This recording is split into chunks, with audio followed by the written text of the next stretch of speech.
from the Victory Studios in downtown Little Rock, this is Capitol View with your host, Jesse Tenor. Good Sunday morning to you and welcome into Capitol View. I'm Jesse Tenor. Early voting starts tomorrow. For months, we've been introducing you to candidates across the state to get you ready. Today, we profile the race for the Arkansas Supreme Court, speaking with both Justice Courtney Goodson and her opponent, David Sterling. But first, the state's highest court made some big moves this week right before the election. There will still be 5 issues on the ballot, but votes for only 3 of them will count. The justices did rule this past week to kick off Issue 1, tort reform, and Issue 3, term limits. This past week, we broke down a different issue each day ahead of early voting. Here's the reaction to the court's decision on tort reform, focusing on the last provision of the law, the legislature having rulemaking authority over the judiciary. I have great faith that the Supreme Court doesn't really let the politics affect their decisions. They reached this decision based on an analysis of the applicable law. But it's important to remember that whether it was at the Supreme Court or at the ballot box, Issue 1 was destined and doomed to fail. The campaign in support of Issue 1, Arkansans for Jobs and Justice, released a statement saying in part, this very ruling demonstrates the need for the reforms contained in Issue 1 that seek to restore the balance among our branches of government. 6 members of the court have once again reinforced and indeed protected their position as the ultimate and unchecked authority in Arkansas government. Some state lawmakers were not pleased with the ruling. Senator Trent Garner tweeted, there will be consequences, starting with the court's budget next week. The legislature is currently going through its budget hearings ahead of next year's session. Some veteran state lawmakers probably breathed a sigh of relief, though, when the Supreme Court kicked off term limits. We spoke with both sides of the issue after that ruling came down. As the Democrat Gazette said earlier, that it was the outrage of the year and it was manifest fraud what the legislature did in 2014, and now those same forces are working against the Arkansas voter remedying that situation. We felt like that there was the signature collections were done in a sloppy way.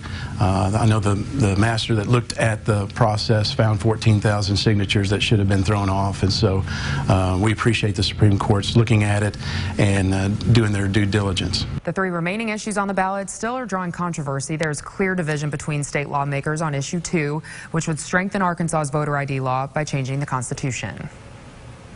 She says, listen, all you've got to do is work at a polling place to know that there are people trying to cheat the system.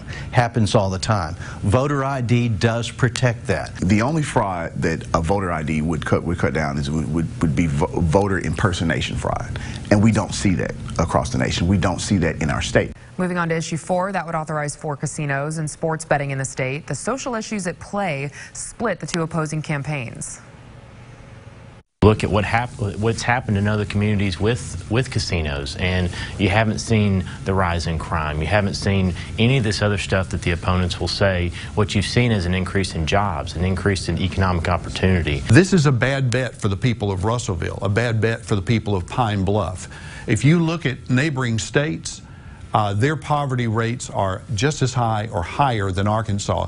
So no state has ever been able to gamble its way to prosperity. And then finally, Issue 5 would raise the state's minimum wage from $8.50 an hour to $11 an hour by 2021. Arkansans debate if the measure would help or hurt. Working Arkansans should be able to pay their bills, buy groceries for their kids, pay their rent without having to rely on taxpayer-funded assistance. Many times, raising a minimum wage can hurt the very people that we want to help, and it's not, according to economists, a way to bring people out of poverty. There's still a lot left to consider in November, including an Arkansas Supreme Court seat. Coming up after a quick break, we welcome Justice Courtney Goodson to the show. You're watching Capitol View on Sunday morning. Come and enjoy a new experience in shopping for your home. At Aladdin Rugs and Home Decor, we have over 5,000 rugs in the latest colors and styles. Bring your pillows, your pillow shams, and sizes. We will help you select the perfect rug. We're #1 in customer service with 15,000 square feet of rugs, unique home decor, wallpaper, and flooring. Remember, buy today, take it home today, and save. Why wait? Hey, no, I'm driving Dad to the hospital. He was just playing with Emma and he hit his head, but then he wouldn't stop bleeding and he got dizzy. Right, the blood thinner for AFib. How you doing, Dad? I'll be okay. Listen, we're pulling in. I'm gonna call you back. This is the third time he's been admitted with a serious bleed. Is this blood thinner really helping him? I understand your concern. Your father's atrial fibrillation increases his risk for stroke. This is why you're on warfarin. But there is an alternative. Another pill? No, it's called Watchman. Watchman is a permanent implant that reduces the risk of stroke. In a clinical trial, 9 out of 10 people who received Watchman stopped taking warfarin in 45 days. There are risks associated with the Watchman implant, including internal bleeding, stroke, and in rare cases, it can be fatal. Talk to your cardiologist so that you thoroughly understand all the benefits and risks to see if Watchman is right for you. Learn more at Watchman.com. So you want selection? Nobody. I mean nobody. More vehicles in stock than Mark McLarty Ford. More colors, more styles than anyone in the entire state of Arkansas. Yes, Mark McLarty Ford has more. The #1 Ford dealer with over 1,000 vehicles in stock. Does Mark McLarty Ford have the one you want? You bet your Ford they do. Plus, with a 95% customer satisfaction rate, you know you'll always get treated right. Mark McLarty Ford in North Little Rock and MarkMcLartyFord.com. You're watching Capitol View, Sunday morning talk focused on the political scene in Arkansas. Welcome back to Capitol View. One of the most contested races in Arkansas this November isn't split Democrat or Republican per se. It's the nonpartisan race for Arkansas Supreme Court Justice. Joining me this morning is the incumbent hoping to keep her seat on the state's highest court, Justice Courtney Goodson. Courtney, welcome to the show. Thank you for having me. Yeah, thanks for joining us. And so I figured since we broke down the ballot issue movement at the Arkansas Supreme Court level from the last 2 weeks earlier in the show to kind of start there. And so tort reform was ultimately passed. Was ultimately tossed, I meant. So should the General Assembly have rulemaking authority over the courts, and why or why not? I wanted to get your take. Well, I think that is still, ultimately an issue that the people might be asked to decide in the future. It's just that in this particular time, it's not going to be an issue, a ballot issue that's going to be counted or certified. So you could see this coming up again? Certainly, certainly. Okay. And then as far as the ballot initiative process and everything moving forward, a lot of people are saying, this always happens right up to, early voting or right up to the election, just the process in general. What do you think about it and potential changes that could maybe be made in the future? Well, where the court sits, all of it sort of comes to us, and the timing has very little to do with how we decide it. These petitions are being circulated throughout the state, and when they're concluded and finished, then we step in. So we really are not able to control the timing, other than when it's submitted. I can tell you that the court works around the clock. We are very committed to getting these issues decided efficiently and correctly and getting answers out to the people of Arkansas. And talking about your position in the first place, are elections the best way to decide an Arkansas Supreme Court judge, or should it maybe be appointed? I will always be in favor of electing judges. I would never be able to advise my children or anyone around me that they should give up their right to vote on any issue. I think the people of Arkansas are smart enough and well-informed enough to know who should sit on the bench and who is an impartial judge to be making decisions on their behalf.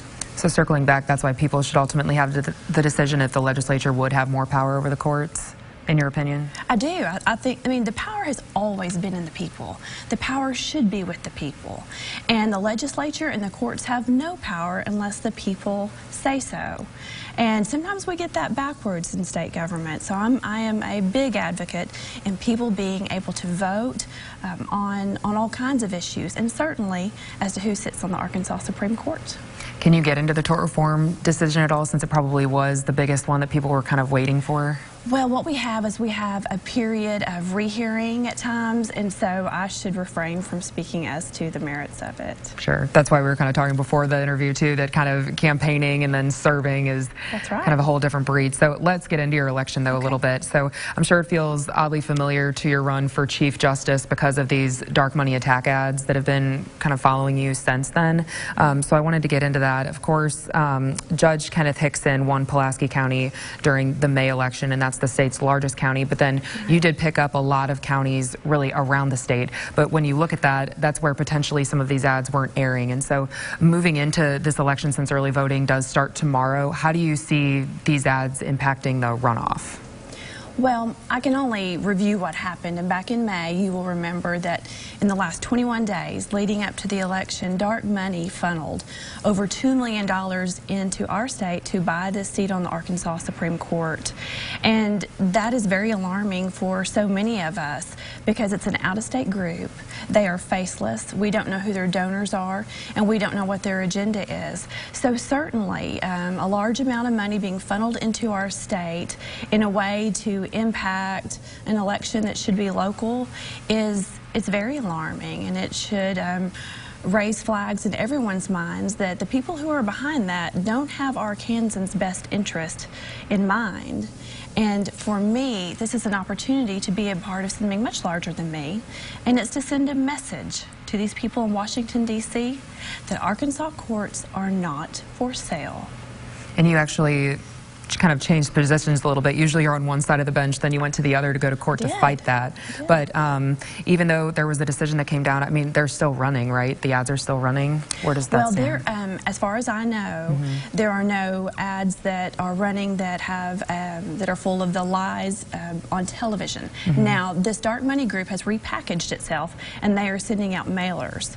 And what they have done is they've renamed themselves. They call themselves the Republican State Leadership Group, when in fact it's another disguise. They are not associated with the Republican state group nor a federal Republican group. It is just a name. It's another mask for a way for these groups to package large amounts of money and push them into masterminding behind the scenes our campaigns and elections in Arkansas. So they're still coming after me. This is still a David and Goliath fight.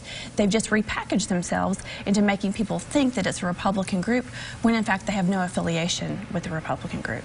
Speaking of David and that group, your opponent, David Sterling, is called a conservative who stands with Trump by that group and ads paid for the Republican State Leadership Committee. And it seems throughout the campaign he's only attended or spoken at Republican events, but that's not necessarily anything new, even though it technically is a nonpartisan seat. I mean, when you take a look at the Supreme Court, a Sterling win would make it really like a 4-3 split in favor of people who are known to have, you know, Republican Party ties. And so, I mean, moving forward, how should justices decide what cases to recuse on when they do have different backgrounds like that? Well, certainly recusal is a very personal issue when each and every judge has to make a personal decision as to their bias. And so I couldn't speak to how someone else should do that and make those personal decisions. But I will tell you that a question I have in my mind and a question I hear every single day is David Sterling in concert working behind the scenes with these dark money groups? And if so, the idea that you would take a nonpartisan race and make it partisan, I think could be a real violation, ethical violation. And if you'll recall, back in 2000, the people of Arkansas felt so strongly about judges being nonpartisan, meaning that judges cannot say that they're Democrats or Republicans. Back in 2000, the people of Arkansas overwhelmingly passed Amendment 80, which mandates and forbids judges from acting in partisan ways. And that's why I think it's so important that the way I run my campaign and the way that I make decisions on the court is a reflection of that. That is what Arkansans demand. They want an impartial judiciary.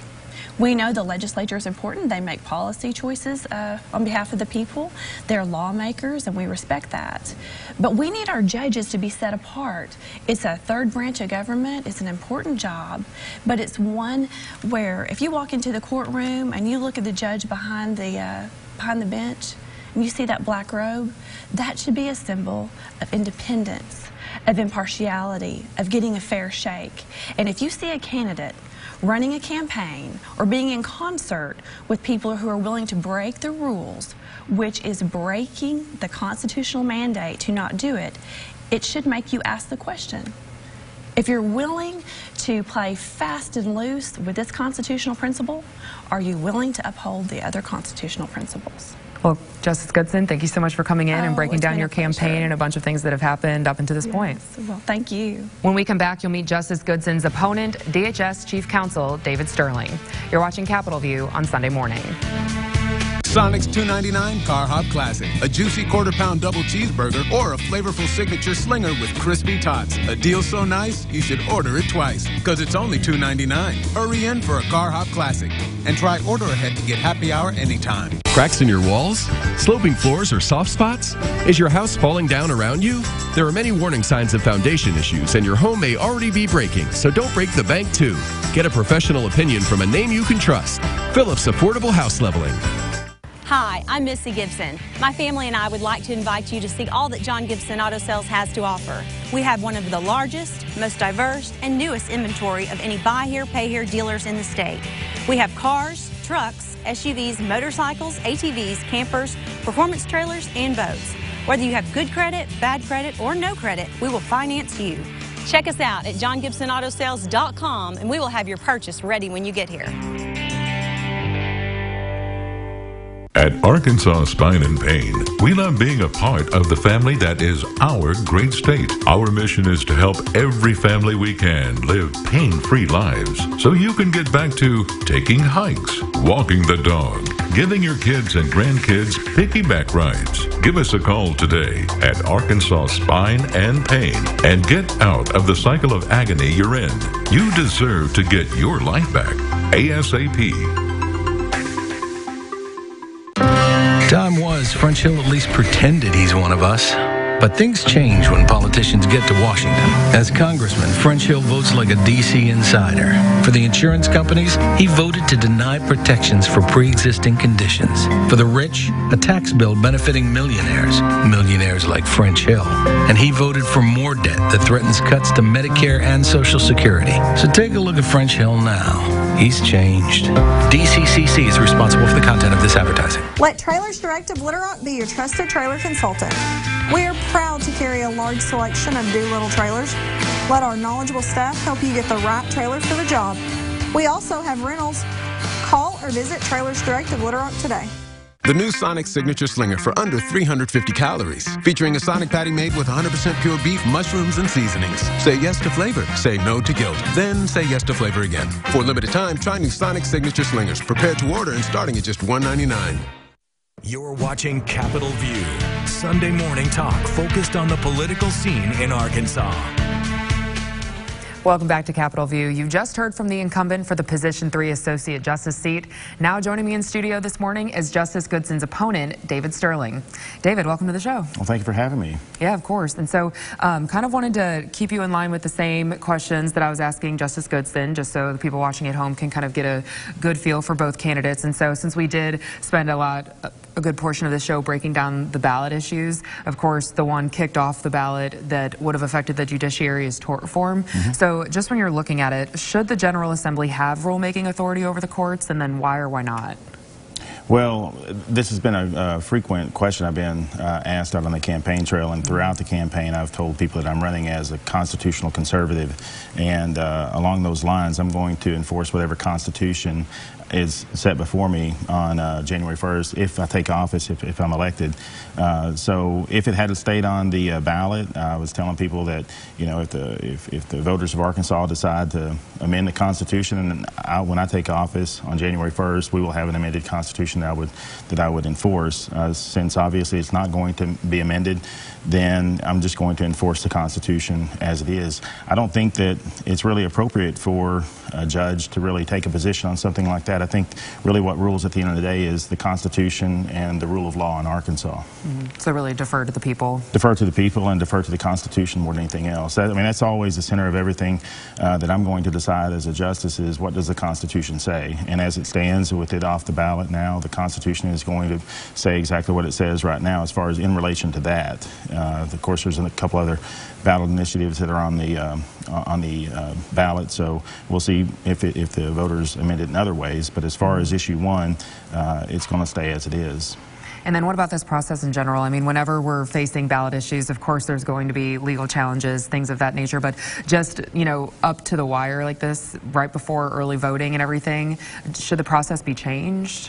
Well, the process is already set out. I mean, I think what the legislature has tried to do in putting this together is give people as much time as possible to collect the signatures needed to be on the ballot.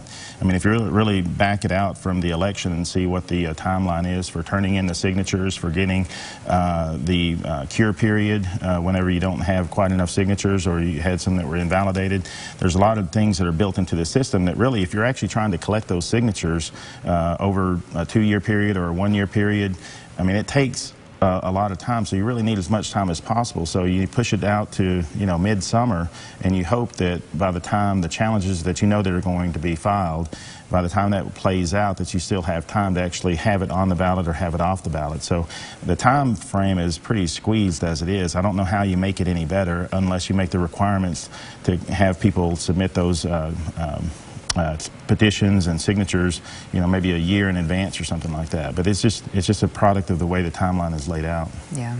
And then what about the election in general? Is that the best way to decide Arkansas Supreme Court justices, or should they be appointed? What do you think? Well, again, I'm a supporter of the Constitution. In Arkansas right now, our Constitution provides that our justices are elected. You know, the voters of Arkansas went to the polls in November of 2000, and they they approved Amendment 80 to our Constitution that kind of set forth, you know, a lot of things about our judiciary, kind of reworked things, you know, got rid of chancery courts and made everybody, all the judges into circuit judges on that level, got rid of municipal courts and put in place district courts instead, realigned a few things and actually put in place what Amendment 1 was trying to undo. So there were a lot of changes made back then, but that's what our Constitution says. So as long as the Constitution says that judges are elected, I'm going to support that method of electing judges. Okay, and let's get into your campaign itself. So I know that you're calling yourself a constitutional conservative. There's ads right now out there calling you a conservative who stands with Trump, and you know they're paid for by the Republican State Leadership Committee. So first off, do you distance yourself from that, or what do you think of those? I saw you roll your eyes. Well, I mean, I roll my eyes. Look, I'm glad for any support that I've got out there on that particular issue. I just want the voters of Arkansas to understand that I support the Constitution. I support the rule of law. I don't support one person's viewpoint on something or another person's viewpoint.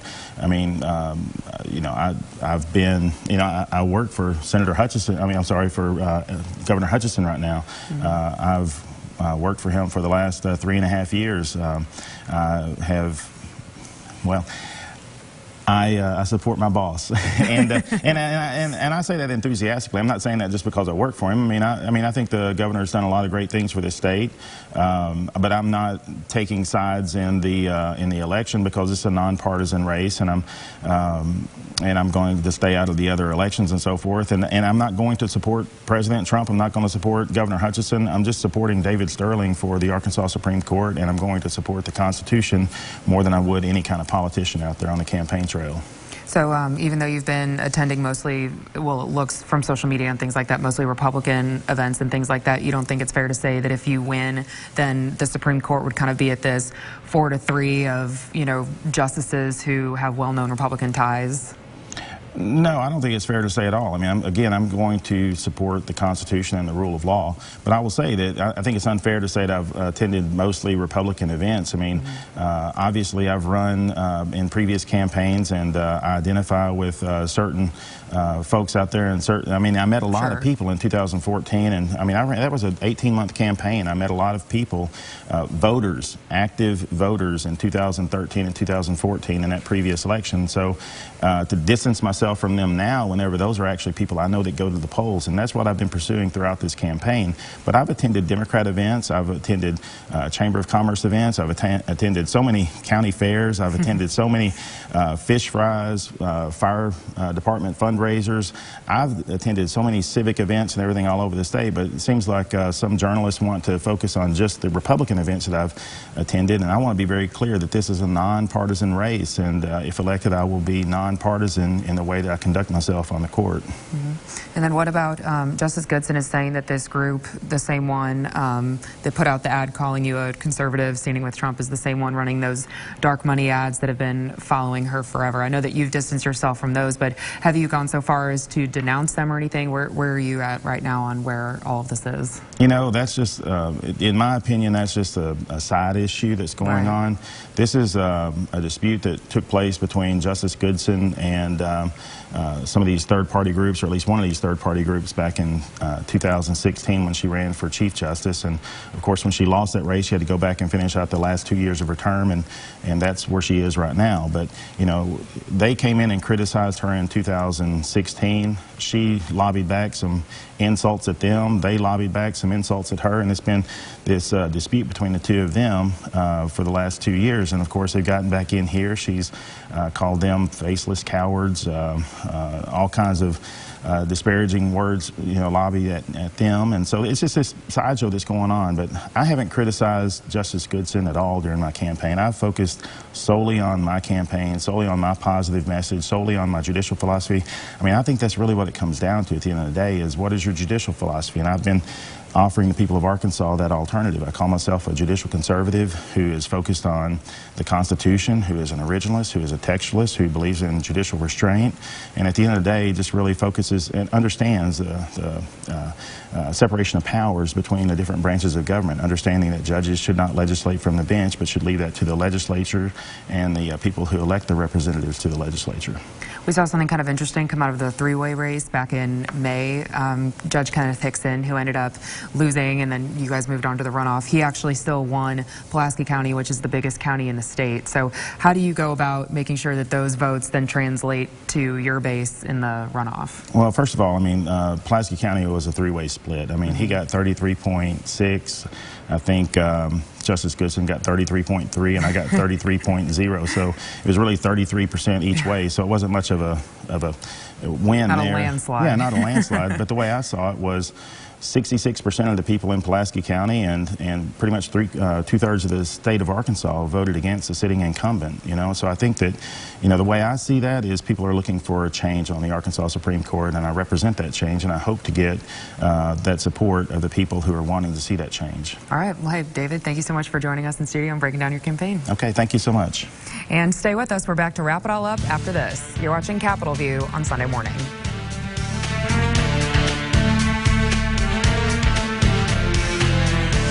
From the author behind True Blood. The hotel's haunted. You can see him? If anything happens, get the hell out. Midnight Texas returns Friday on NBC. Monday and Tuesday, it's the final battles. But what surprising moment could lead the coaches to this? What the? I hope they make that a gift. The Voice, new Monday and Tuesday on NBC. Sold it, sold it, sold it. Dayco General Contractors Absolute Retirement Auction, Thursday, November 8th at 10 a.m. 4.4 acres on Highway 65 in Damascus. With an office building, 2 shops, and equipment canopy. And every piece of equipment will be sold, including John Deere tractors, backhoes, trucks, trailers, power tools, and much more. Everything selling regardless of price. Go to wilsonauctioneers.com. Sold it, sold it, sold it. You're watching Capitol View, Sunday morning talk focused on the political scene in Arkansas. And that does it for today's show. Don't forget, you can now take Capitol View on the go. Just download the Capitol View podcasts wherever you get your podcasts. We're back with an all-new Capitol View next week. Enjoy the rest of your weekend.